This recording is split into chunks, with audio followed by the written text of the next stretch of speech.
Hi, everyone. Welcome to the Ashley Barlow Company podcast. I'm Ashley Barlow, your host. If you are a parent, a teacher, or someone who works at a school, or you're a community member, a volunteer, or a staff member at an organization that supports people with special education plans, a coach, a tutor, or even a grandparent, you're in the right place. Sit back with an ice-cold glass of lemonade, put on your walking shoes and grab some headphones, roll down the windows and cruise. Ready, set, go. Educate, advocate, collaborate. Welcome back to another episode of Special Education Advocacy with Ashley Barlow. I'm Ashley Barlow, and I am so happy you are here. Friends, we are in a 3-part episode that is all about COPAA, and I want to tell you a little bit about COPAA. COPAA stands for the Council of Parent, Attorneys, and Advocates. It is an independent, nonprofit, tax-exempt organization that is full of attorneys, advocates, parents, and related professionals. There are 8 million children with disabilities in America. COPAA members work to protect the legal and civil rights of and secure excellence in education on behalf of tens of thousands of students with disabilities and their families each year at the national, state, and local levels. COPAA members work specifically to empower marginalized groups to realize a quality education that will open doors and allow students and families to make active improvements in their lives.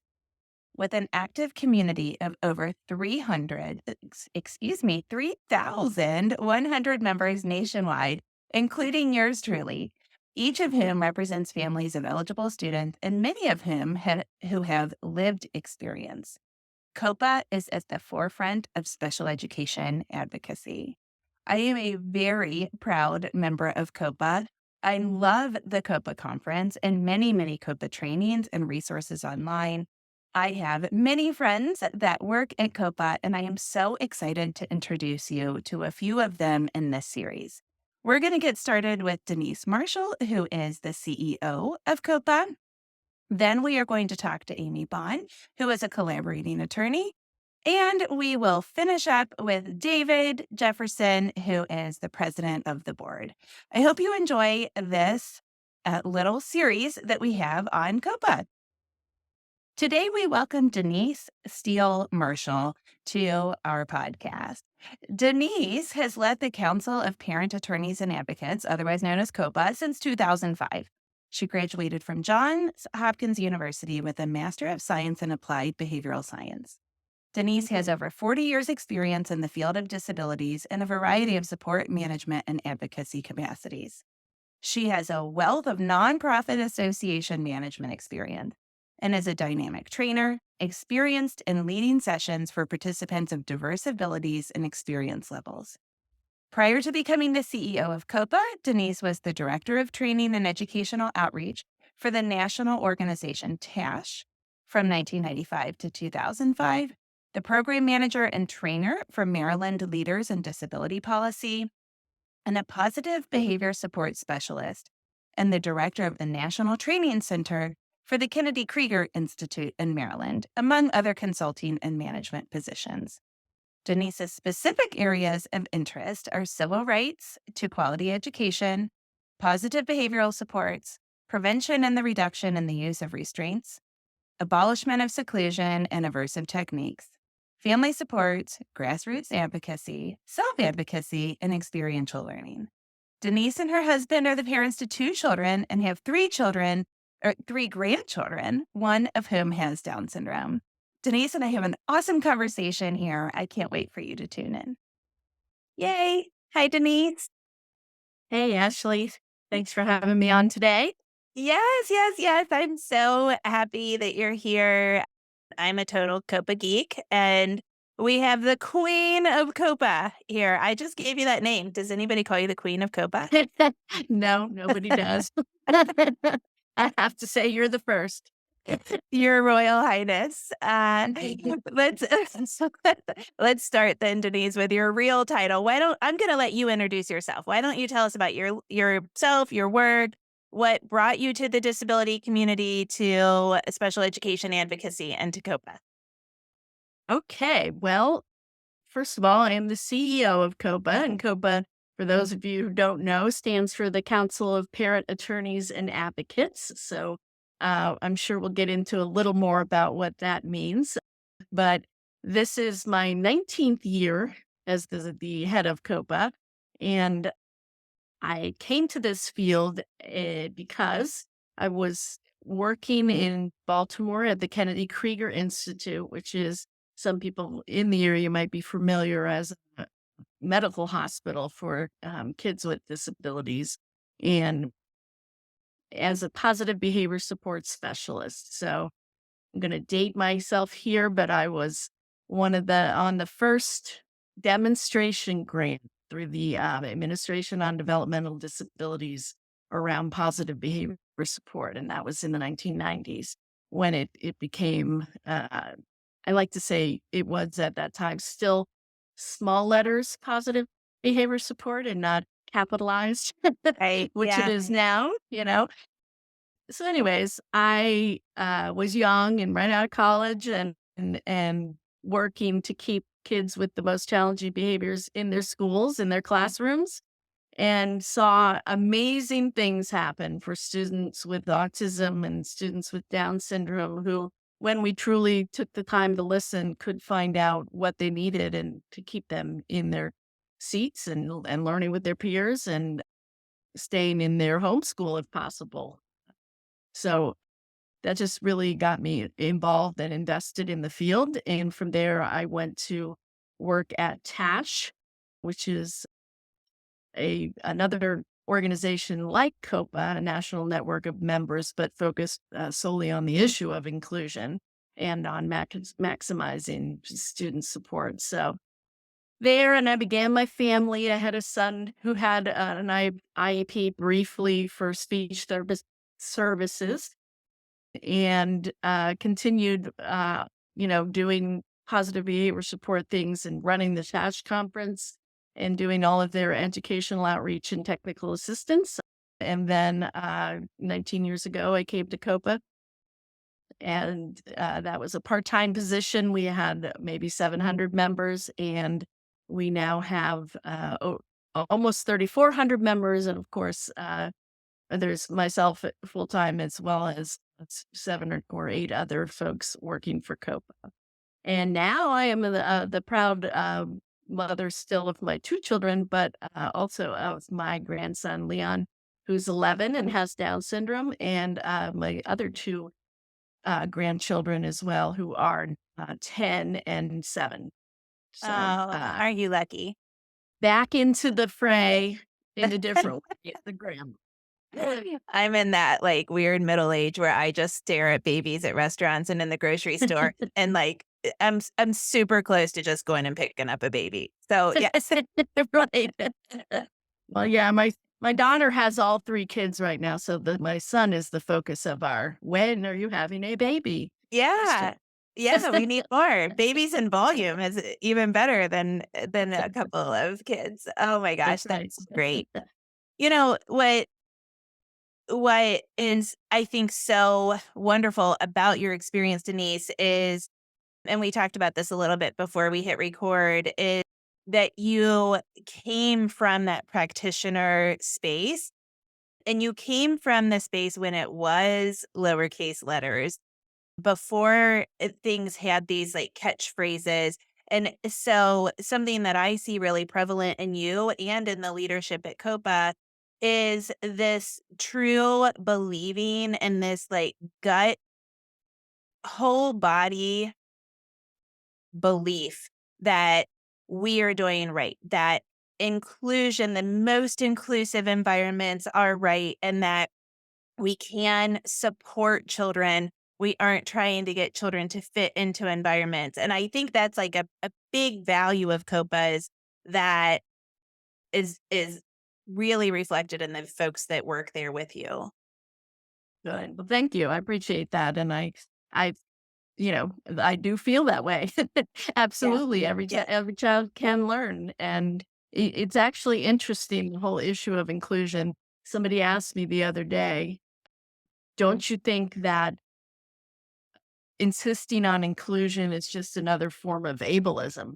And I had to stop for a minute and think about it. And then I said, no, I absolutely do not. I said, if you do it wrong and you just dump the child in there with no supports and no looking at who they are as an individual, then maybe so, because you're just Yeah. expecting them to perform in that setting like everyone else. But if you Right. understand what the whole idea is about and you support that individual in ways that allow them to excel, then no, I think that, that's their rightful presence is with every. It is about supports. I Yeah. don't even know who I was talking to yesterday, but I gave this example of when my son who has Down syndrome he was like, I don't know, just having trouble in the bathroom at the pool. It echoes, it's concrete and whatever, and he was Right. making a ruckus, and I said to his brother, "Go support your brother in the bathroom."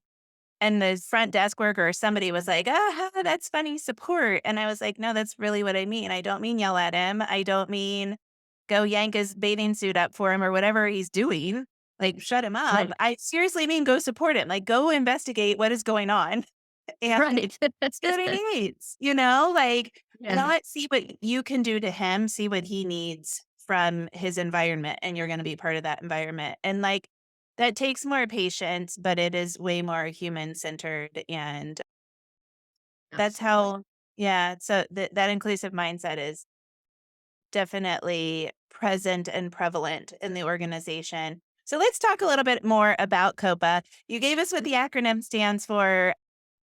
Tell us what COPAA does and, kind of give us an overview of the organization. Okay, sure. Yeah, we are a national organization, so we have members in all 50 states and some of the territories. And our right now, as I said, the numbers are around 3,400 dues paying numbers. Although we reach almost 8 or 9,000 every week with our newsletter, which people can sign up for at on our website. So it's a broad community and it's comprised of attorneys who focus on in special education, advocates like yourself who support parents and students, students themselves and family members, and also related professionals like speech pathologists or behavior specialists.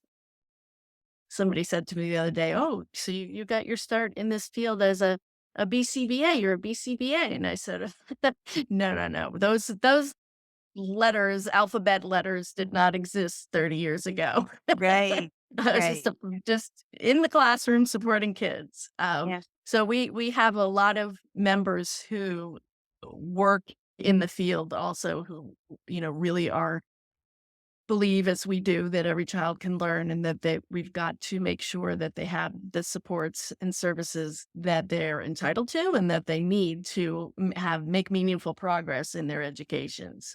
So so we as I said, we're national, but we also have a ton of volunteers. Our greatest asset are our members, their knowledge and their willingness to help each other out. We have 10 to 12 different committees at any specific time that do the bulk of the work of the organization.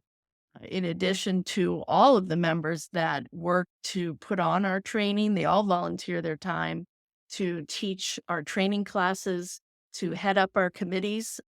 Some examples of some of the committees we have are government relations, which looks at policy at the federal, state, and local levels. We have the advocates committee, which hosts late night discussions for advocates in the field twice a week, Wednesdays and Sundays. We have our attorneys committee, which provides technical assistance. They do moot courts, which are kind of like a practice on issues. They write amicus briefs for the Supreme Court, and they hold attorney roundtables once a month where they discuss different issues such as evaluations, child find, manifestation determinations, IEEs, some of the nitty gritties of the language of special education law. The And alphabet soup. the alphabet soup, we have a parent committee that does some similar things. And we have a social racial equity committee that looks at removing the barriers to both to education, but also to COPAA, to organizations like ourselves for families that are lower income or families that are from different racial or cultural backgrounds. And sometimes we have different committees that'll pop up for need in certain areas, like sometimes we'll do a publication work group or committee if we're working on a manual of some sort. But like I said, we have many different opportunities for people to donate their time and their skill, and they do. And they also spend. I talk to members all the time who say, "Yeah, I go to your roundtables and your discussions," and we also have a listserv which people post on probably 30, 40, 50 times a day with different scenarios and questions about how to apply the law, how to interpret the law, how it's been interpreted in different states or circuits. It's way more complicated than probably any of us would like it to be, but we do at least recognize that it is, and we're here to try to help people understand what their rights are, how they can be applied, and what actions to take to protect them or to implement them. Yeah. I mean, and I have to say, I've always done special education law. I think I've been practicing 18 years and I've always done this field of work. But when I decided to really niche down and do this kind of work, like more exclusively, and now all I do is special education and estate planning. But when I decided to do that and really kind of dove into COPAA's resources, some of the things that you talked about were tools that I started using. So like for my listeners, that weekly newsletter is, I don't open a ton of emails that I get like that. Like I open J. Crew, Denise. You should know. I do open J. Crew, and it's kind of obvious. And really, like, I never miss COPAA's email. And I think that is probably the only one that I never miss because the tools in there are so good. If the United States Department of Ed puts something out, I want to know about it. And I don't have the diligence or the internet searching skills, frankly, because stuff gets so buried to find that stuff. But your staff finds it every time and puts that out for us. And really have your fingers on the pulse of case law, resources, other organizations, large and small, that are putting out publications that you guys might say, hey, there's this new resource, take a look at it. I mean, I get so much information from that website, which only enriches my clients and my families. Um, so that's one thing. And then I love to do policy work. I love Hill Days. I just signed up for COPAA's Hill Day in Oh, June. good. And so I used to do the Buddy Walk on Washington. That's been rebranded, but I used to do that annually before COVID. And just like the idea that legislators really put faces to names and to issues and really want to hear about you and look at your family members' pictures and want to like understand how a law would impact your family. I think the ability to share that is such an honor, but the fact that they actually want that and that helps them contextualize it, that was such a big aha for me. Like I felt so little in America until I Yeah. did that the first time. And it was like, gosh, like we're so lucky that we have these stories to tell. So anyway, I joined the Government Affairs Committee because I would like to dive more into that on the education side. I still do it for the Down syndrome community, but that newsletter, holy cow, that Right. one is really exciting. It's like, Yeah. what happened on the Hill today in education? Yeah. Yeah. Oh, it's good. I really enjoyed getting that one too. So, I Good. like I said, I love to leave people with tools. And another thing that I always leave the COPAA conference thinking I'm going to do more of, and just time, I need that 25th hour in the day. But before we hit record, you talked a lot about your new learning center. Can you touch on that and talk about those trainings that are available online too? Yeah. So we just recently launched our called the LMS, or a learning management system. in lingo of associations like COPAA, but it's an online learning center, and it's basically it's learn.copa.org, and it's just a one-stop shop for getting in there and seeing what events are happening. And those could be some of those live discussions I was talking about with the committees, or roundtables, or webinars, or the conference. We try to put it all in one place, and people can access. Some of them are free. We have a whole 10-week series for parents on just the IEP process that many parents find very helpful. It's totally free uh, in there, and all you have to, if you're not a current dues paying member, you just have to create a guest profile. We just put up a new one on how to use, speaking of policy things, but a new guidance package just came out from the Department of Ed on assistive technology. So we just put up a new webinar in there that's totally free to everybody on that, and what you could use, or make sure you ask for at IEP meetings. How that guidance applies to our students. So those are just a couple of examples, but we also have things organized into learning paths. So let's say your child was just booted out for a 10-day suspension, and you need to understand what all the processes are around manifestation determination, or they start mentioning more of the alphabet soup, like a FBA and a BIP, a functional behavior assessment, or a behavior intervention plan. We have learning paths organized around those topics so that you can go in and educate yourself. And then hopefully, I think one of the benefits of being a COPAA member is that you can then, if you're on the all members listserv, so for example, there's one listserv that has all of our member types, attorneys, advocates, everyone. You can throw out a question. Well, I saw this, or I understand this, or my child's facing this next week. What do you suggest I do? And usually you'll get a good and practical answers. Sometimes you get more than one answers, and sometimes there'll be different strategies. And that is also one of our strengths, is that people can look at it from different.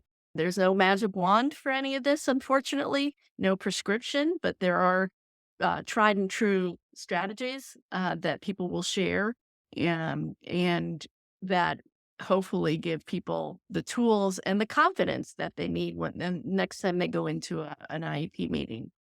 Yeah. And these are not the listservs of my teaching days where you get 800 emails. Somehow you only get 1 or 2 emails every morning, and it has all the threads in it. And the thing that I think is so impressive is that the people that respond are heavy hitters in the special education community. I mean, these are dynamic people that have very, very flourishing advocacy and law practices, and are like really, really pithy and knowledgeable with their responses. And it is like, boom, here's what you do. Sometimes that's what I read in the middle of the night when I'm awake.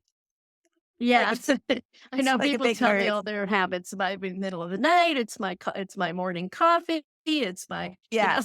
Yeah. It's whatever it may fun. be. Right. It's very, very good. The people of COPA are truly the most ginormous asset, the benefactors, but really the asset of the organization. You mentioned amicus briefs, and that is a big part of what COPA does, and something where COPA obviously has a humongous impact. So, why don't you describe a little bit more what an amicus brief is, and how COPA writes amicus briefs and helps its own attorneys if they need one. And then maybe I know there's been a couple of big successes. If you want to choose 1 or 2 as examples, that would be super helpful. Okay, sure. So basically, amicus brief technically means friend of the court. So that means that an impartial group, comes in when a matter is going to an appeals court. And to break that down even further, so let's say you sued your district over not providing an independent educational evaluation, and the judgment came back, and you didn't win. You lost that case. So your attorney says, we need to appeal that to the federal court level, the next level up, the Circuit Court of Appeals. And when they do, a lot of times because they say the lower court got it wrong, they didn't apply a rule of law they should have, or they didn't look at the facts right, or whatever it might be. They weren't consistent with other rulings in that circuit. And so they will contact COPAA and say, we're going to put in a brief and appeal this decision. Can you write an amicus brief that supports our position? And so that's what our members will do, because it's very important that we keep the interpretations of special education law as clean as they can be and as true to the law as they can be, so that, because the law itself, on just the plain reading of it, is very parent and student friendly, and it gives parents and students both a ton of rights, and rightly so. As we, there are things like the parent must be a meaningful member of the IEP team. Well, if they've gotten a lousy decision and it was clear that the parent wasn't a member of the IEP team as they should have been, then we need to appeal that. And we generally write about 17 to 21 of these briefs a year, which is a lot, but it seems to be necessary. And on average, we win between 40 and 60%. So, it's not, we don't win in every case, but we do prevail a lot, and we help to shape the body of law, both in that actual instance, but also because we pick issues that are widespread, that are really affecting a lot of people. So if you look at any, let's say you're dealing with a case that has to do with an independent education evaluation. If you pull up our brief or search by that on our site, you'll come up with these briefs, and in it is all the language about why IEEs are necessary, when they should be allowed, and what the school district must do, and that kind of thing. So they can also be very helpful tools for practitioners who are trying to, at the IEP table, convince the district, or in a letter to the district, after the IEP, but somewhere in that realm before they file a lawsuit, it can really help you think about, understand, and craft your case. So that was a strategy that I learned from Pete Wright very early on in my specialty in special education. He's got, Pete's mind works like a listserv. Like, he's just got so much Right. stuff in, like, this Rolodex of, like, I always say when I ask him a question that his mind's like, chick, chick, chick, chick, chick, it's like clinking along in there at this super rapid pace. And he said, well, on my hard drive, I have every Dear Colleague letter that's ever been written, even the ones that have gotten taken off of the Department of Ed's website, which doesn't surprise me at all. And he said, just because they've taken them down doesn't mean that they don't believe in them or whatever. What I do is I use the arguments in them. So he's like, it really is just a way of thinking. And that's exactly what you're saying. Like, you can take the amicus briefs, even if you aren't, anywhere close to federal court yet. You can take those amicus briefs, look at the reasoning in them, and then bring that directly into the IEP meeting or into an email to your school or any kind of communication. But the idea of having consistent law across the circuits is so important. And, thank goodness we have this organization that is protecting the rights of students from a national standpoint, so that we're looking from the top down into the individual circuits. And that's really super important work that you're doing. Okay, my favorite part of COPAA. For those of us that work at rapid fire pace and don't take don't take the intended amount of time to access all of the resources as often as we should and know we should, the COPAA conference is something that's always prioritized for me. Denise, my favorite part, I think I probably, say this to you too much, but I just love the people at the COPAA conference. I love dipping out 10 minutes early and chatting with people in the hallway and hearing about the cases that they've had, the things that have inspired them, new ways that they've looked at things. just yesterday, I shared something with a special ed director that I learned in an IEE session that Melissa Waugh presented. And I mean, she was like jazzed about it, even though it's something that we would probably use more often to our advantage on our student side. So the people is my favorite part. But when I first started coming, of course, it was more the nitty-gritty learning stuff. So why don't you tell us about the COPAA conference, the best 5 days of the year? I love it. I love that quote. I might have to steal that. So every year we have our annual COPAA conference, and it generally moves about the country, east to west coast, sometimes in the middle. This past year it was in Atlanta, Georgia, so it was an East Coaster. And next year it is in Irvine, California. We always try for the first week of March, and sometimes we aren't successful in finding a location. So it bleeds into the second week of March, but generally it's one of those 2 weeks. And we try to be consistent with that. And it's just as you said, 5 days of networking, exhibits, sessions, 2 full days of pre-conference intensive skill building sessions, and 2 full days of breakout session, or I should say 1.5 days of breakout sessions on the weekend. And just, we typically have 700 to 800 people there from all across the country, some of whom, probably over half of whom are return COPAA members and, come every year or come for many of the years. And the other are generally either come sometimes or new, but that's good because we're constantly broadening our assets and our perspectives and the new people that come to the conference. So it's something that I think there's 2 things I'll mention related that I think have an impact on the conference. And one is that over 70% of our members come to this because they are a family member of they're either parents, they're students themselves. We have quite a high number, I think 60% of our members identify as a person with a disability in some way or another. So they come at this from a personal perspective, from a family perspective. They are diverse. They have, it means something to them beyond their own work. And that's why they are so free and generous of sharing of their information. So a lot of people say what you said, which is that you love to come to the conference.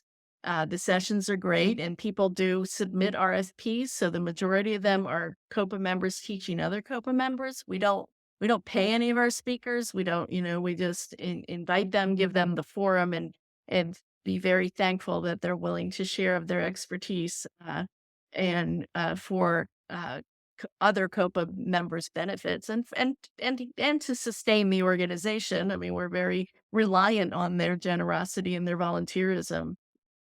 So in a lot of ways, we look bigger than we are. Our footprint is way larger. We don't have a building or a big headquarters or anything like that. I mean, we are just a bunch of people working from crazy. As I used to say, yeah, I try to change the world from my basement.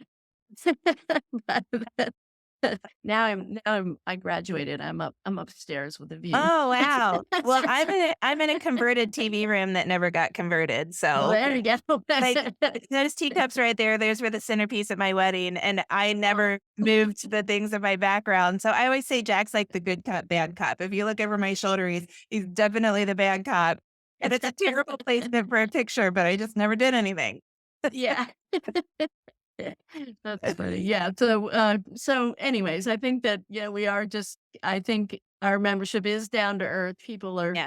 and it can be a lonely struggle when it's you trying to push back on your own school system. Yeah. Even if you have an attorney or an advocate, it's still you and them against 20 people at the IEP or, the opinions of the town when they're writing their letters to the editor about why that kid with a disability shouldn't be in their kid's class or, whatever it is. And so just that ability to rub shoulders with, give hugs to, breathe the same energizing air, I think is Yeah. important to people. And that's why they're also willing. It's been the people who give back, like yourself, who comes and presents. It's because you've reaped the benefit of, and you want to go back. You want to give back. That is it. At least I'm Yeah. going to put those words in your mouth. That's what I've heard from people. No, you're right. You're right. And and then, we all learn from each other, whether it's at happy hour because you're asking something very directed or it's in a presentation. And every single presentation in COPAA, at the conference, I learned 2 or 3 super good tidbits or like big, oh my gosh, kinds of things because we all have different experiences. And just when you think have heard it all, ha ha ha, you haven't heard it all. And, Right. that's, my clients will say, oh, I'm a little embarrassed to tell you something. I'm like, believe you me, you can't overwhelm me because we have heard close to everything. So And his members always say, "Can't make this stuff up." We have heard close to everything, and some things that we still don't believe. right.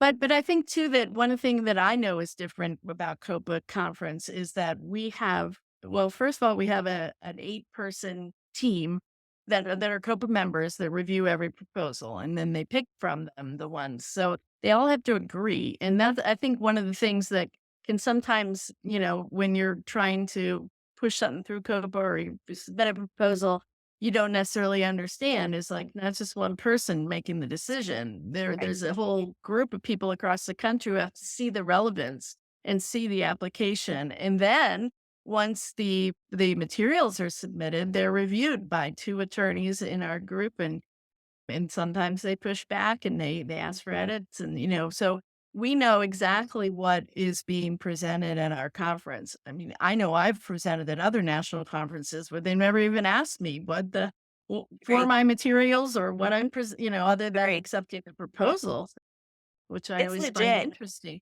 But on the other end of that, you can sit then in the conference sessions and know that it is endorsed by COPAA. Know that it is the mainstream idea and that it's going to work. And so, one of the other things I love about COPAA is that at the conference in particular, you will allow more nuanced things. Like there was a session this year on letterboarding or spelling. And, like I can imagine that PDA, demand avoidance, might be a topic that would arise at some point, which is kind of like a newly developing topic where some, traditional BCBAs are like, oh, no. And I like that you allow us to explore those newer, what do we want to call them, more liberal or what's the word, like newer ideas, right? That might not be, I don't know. But what I'm saying, Some of them are, I think, we try to look at those, what seem to be newer or novel or outside the box, and try to think, how do they apply to what the law says? I mean, so yeah, we wouldn't have them if we didn't think that the law supported the use, so there's that too. It's like it generally gets back to a question of, does the student or the parent really have the right to this under the law? And if yes, so, and how is that? And I think so, and that's I think what the link that we're looking for, regardless of what the, something like the spelling, that's had different iterations over the years and it's come under scrutiny by some. But really, over the test, for me, it's survived the test of time because so many people have become independent typers and have become, been able to show a different side of intelligence and of communication that, you know, like you said, maybe some people didn't really or still don't yeah, necessarily believe. right. But it's progressive. That's the word I was Yeah. looking for. It's progressive. Progressive. There we go. I like Yeah, that progressive. There we go. one. All right, let's finish it up with this one. What's your favorite thing? We've already kind of touched on it, but what would you say is your favorite thing about advocacy and the work you do?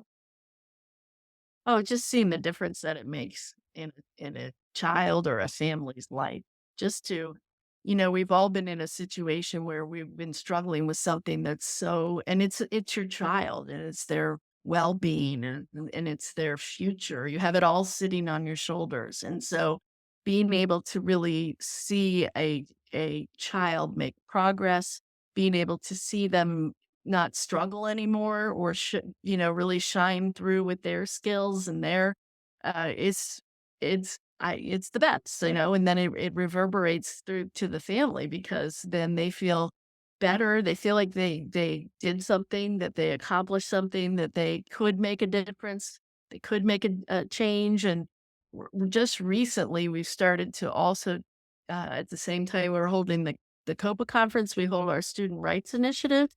Unfortunately, we didn't have it in Atlanta this past year, but we've had it several other years. And especially last year, for some reason, almost every one of the students and parent that went through it. So the parent attends the COPAA conference, the student attends the student rights. And then afterwards, they work together for how they're going to impact the IP meeting, how the student's going to lead that meeting, how they can use their voice.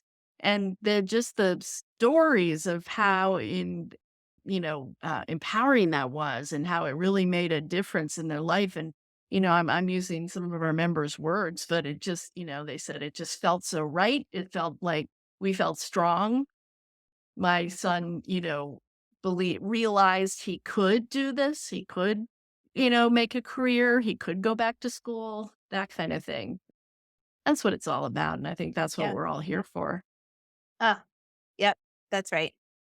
Why don't you tell people where they can find COPAA online, on social media, etc.? Sure. So we're the acronym is COPAA. A lot of people try to give us two P's and one A, but that'll bring you to something else.